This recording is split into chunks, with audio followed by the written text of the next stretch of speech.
Disparity effect, basically, it is a comparison across conditions. So very importantly, when you use the landed framework that PLB has invented, you use the disparity effect as well to put in the pricing before you make a decision.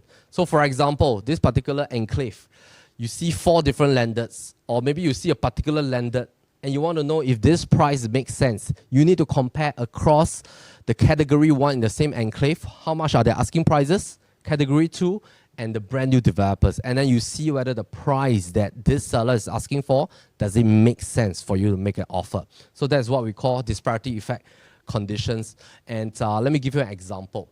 So now I'm going to add in the horse kind of framework so that it's easier for everybody to understand even better, right? So let's, for example, you see a Cat 2 home, which is like a home that has been 25 years, all right? And work needs to be done.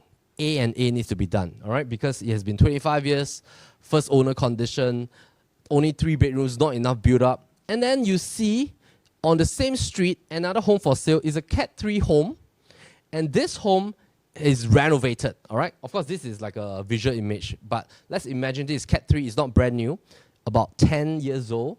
You can move in straight on, you just need to repaint, touch up a little bit, do some carpentry, and both are asking for the same price.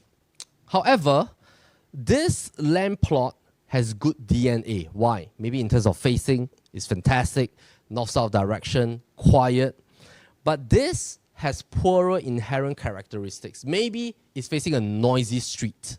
Maybe it has a west sun facing, but it's added with VAE, it's enhanced. And thus, when you look at this two, you are thinking, hey, should I go for this one with a poorer inherent characteristic, but it has been added value by the owner already. It means that I don't need to spend much money.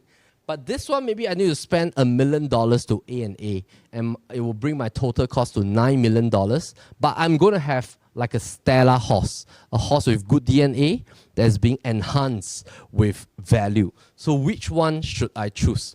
So with this, then it will be easier for us to make a decision, because end of the day, it's also based on our time preference. Do I have the time to spend on A&A or rebuild? All right. So now that all the 3 frameworks are added together, it's easier for us to move on to 3 to 4 different scenarios. Let's have a look. Now, so we're going to do this together, all right? So any questions, of course, feel free to ask in the chat box. Usually what we do is that after the webinar, we'll compile the questions and then we'll answer one shot, send out a PDF to everybody to your email that you used to sign up for our webinar. Now, let's have a look at scenario number 1. So scenario number 1 is that just imagine you're a buyer and you're out hunting. You have already selected your district. You are going into an enclave already, and then you're deciding, hey, what kind of home should I buy? You have a set of budget, but your budget is pretty flexible. You can actually go up to Cat 4 of maybe a semi-D. But you're just really thinking, hey, you know, I have maybe certain aspirations. I do hope that, you know, one day I can buy a landed that's all tear down and rebuild to my own design, because I have certain kind of style that I want, certain kind of structure, size of bedrooms I want to be involved. And I have the time. I have the 1.5 to 2 years time to work with my architect. But at the same time, you're also open. If there's good Cat 4 homes, you don't mind buying it. If there are beautiful Cat 3 homes, you're also okay. Or Cat 2 homes for you to A&A, you're also fine.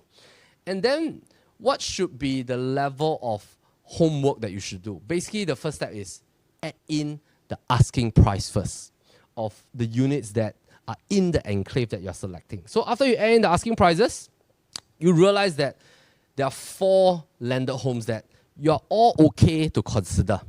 Whether is it Cat 1, 2, 3, 4, you're all okay. And Cat 1 home, there's 1 unit asking 7 million, semi-D, and then 8 million, 9 million, and then there's a brand new developer for 10 million. So what is the next step?